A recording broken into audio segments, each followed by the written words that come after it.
Hello, everyone. Welcome to Moments with the Mickles. I'm Bernard Mickle, and this is my wife, Leslie. And today we just want to discuss how to have hard conversations. That's a common topic that comes up within relationships, and so we believe that having a conversation about it is the best route to go. So, Leslie, when it comes to couples having sensitive conversations, how do you recommend that they approach it, especially when it's uncomfortable? Yeah, I think having those conversations are necessary. There's a couple things to do, I guess, when it comes to either preparing to have the conversation, with your significant other or your partner. Also having a little bit of self-reflection in that to make sure that you yourself are prepared and ready, and then always remaining solution oriented.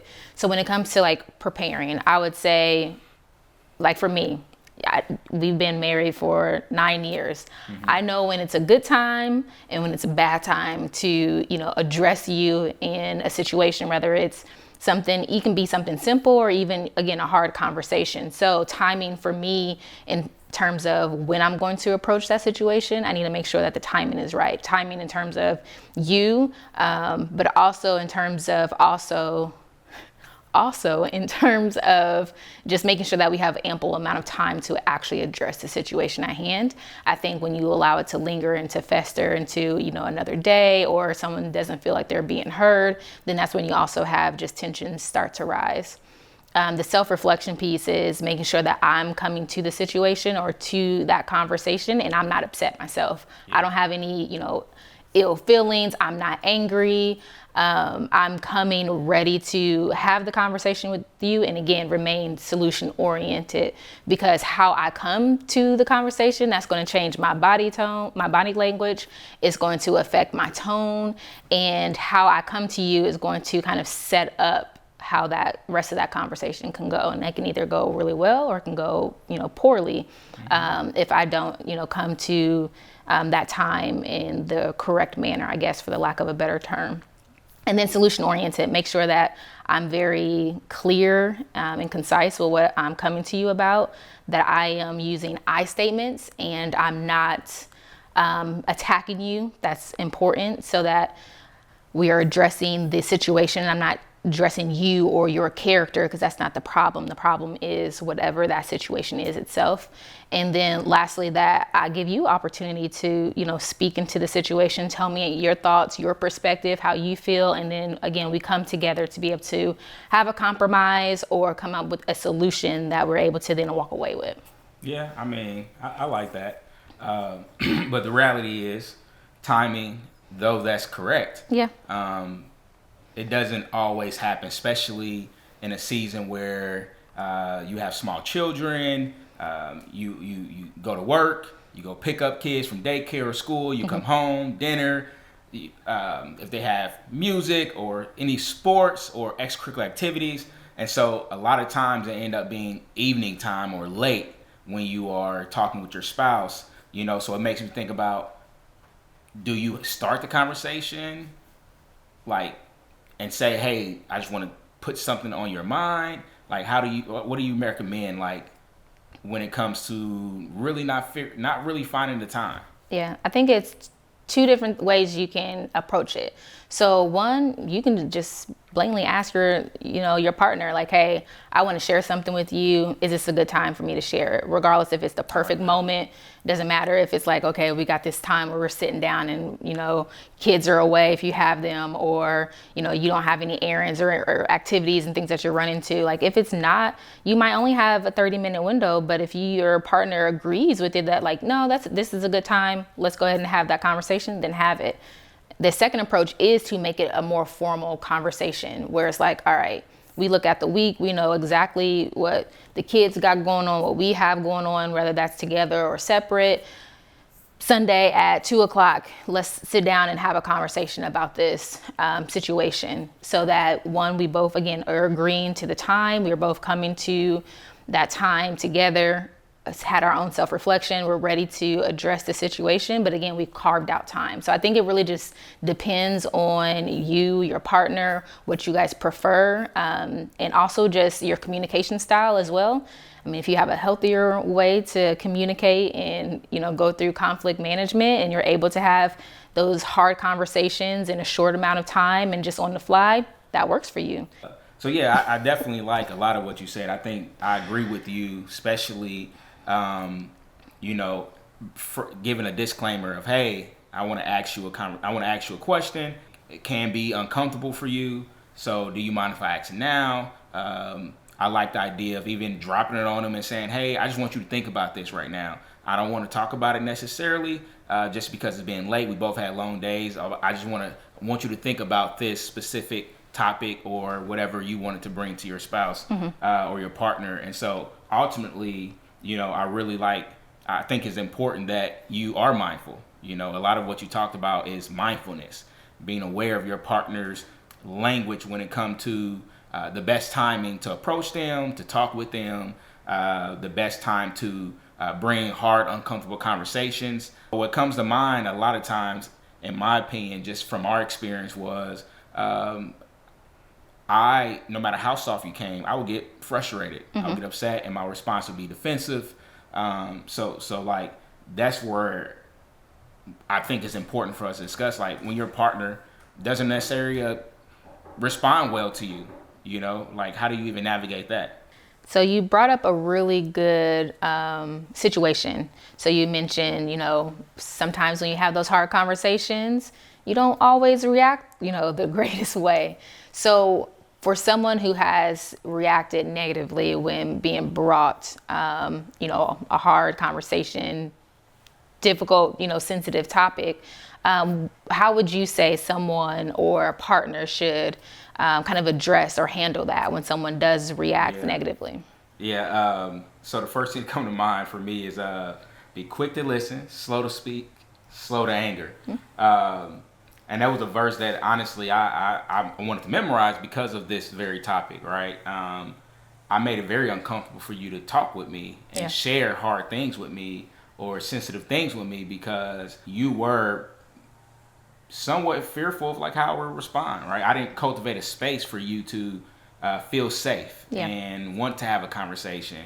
And so times where you did, I would get defensive, and I would instantly begin to put the situation back on you, or shut down the conversation, or say the conversation isn't that deep to continue, and that will definitely make you feel that, what's the point of talking to him? He's not listening. He's always giving excuses about whatever I just brought to him, or he just not taking it very seriously. So from those situations, I had to learn a lot, and I'm still learning. But I had to learn that it's very important that you take in inventory of what was said and really seek to listen to understand, right? Not listen to respond. Obviously, the way my brain functions, that is very difficult because I'm so used to having response for everything, But in a serious relationship, in marriage, it's vital that you learn to be still and just listen to your partner. It's vital that you, when you hear your partner out, you grasping what they're saying. Even go as far as saying, hey, so I hear you saying X, Y, and Z, right? That shows your partner that you are valuing what they're saying. That shows your partner that what they're saying means a lot to you, and that can literally allow your partner to be at ease. And whatever the topic is, I believe it goes over well, right? And so that's what comes to mind for me, because I'm mainly the one who'd be defensive. In times where you're defensive, and I used to always say to you, like, man, you're defensive. When you're defensive, you come back with things from back in the day, when I bring stuff to you, and so that was always funny. And we used to have big arguments about that. And I used to be like, why you got to bring it? I'm talking about now. And you like, I'm trying to talk about now, but I got to go back in order to talk about now, But now I think we both, somewhat better at it. We're not perfect at it, but we are both somewhat better at it.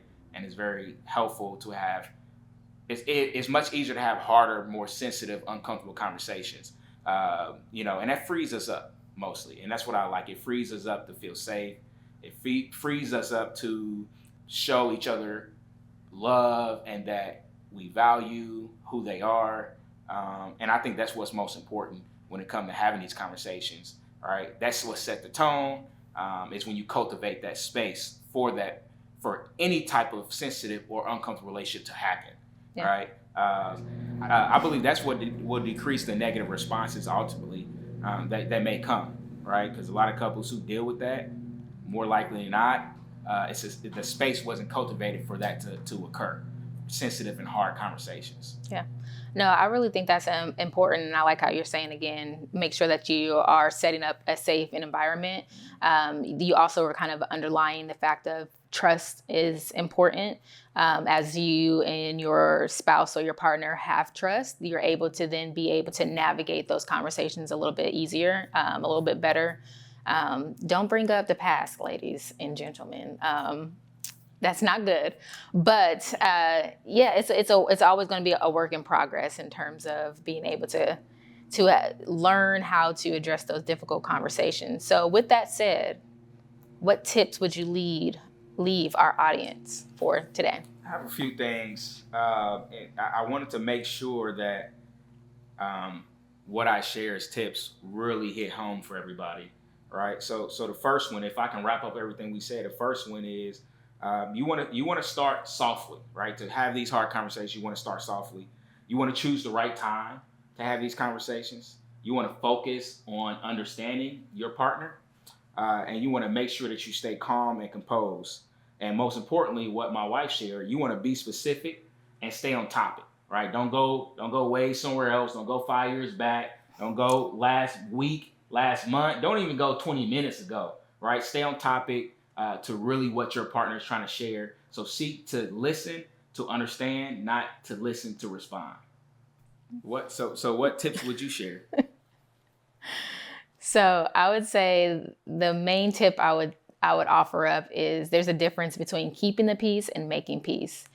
Keeping the peace, you're pretty much, walking on eggshells. You're avoiding that hard conversation. You're avoiding kind of stirring the pot, even though you have some type of feelings, reservations, or heartache about something that is going on, between you and your partner.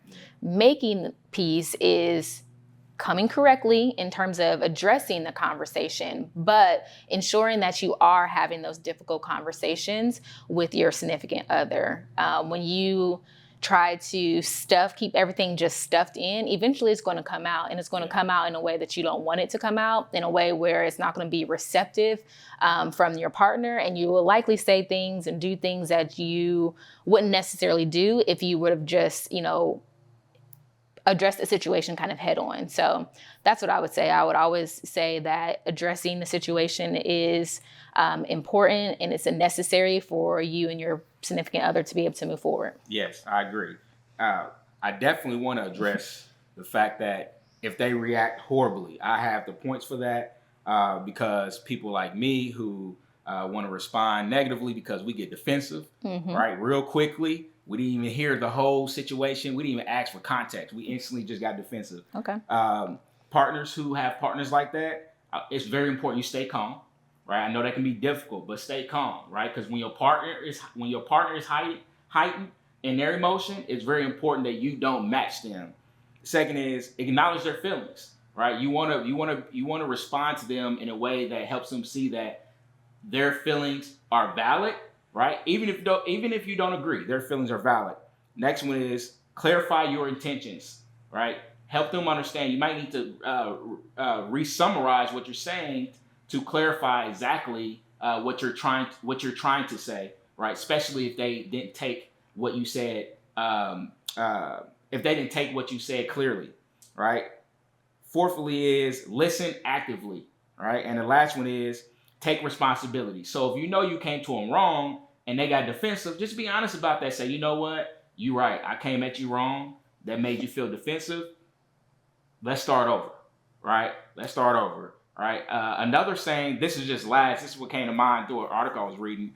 It said use humor. Right? They call that the repair attempt by the Gottmans. And they said humor also decreases and lowers the emotional levels of humans, right? So if I messed up and it's like, hey, you know what? I was defensive. I came at you sideways. I'm surprised you didn't slap me inside my head. You know, I'm sorry, babe. I'm sorry. That's on me, right? So though that's humor. That may break the ice from it being very difficult in conversation and allow you guys to get back on track to get to the focus, which is whatever your partner wanted to bring up and talk about that was sensitive and uncomfortable. All right, so there we have it. Moments with the Mickles. Thank you guys for tuning in, and we'll see you next time.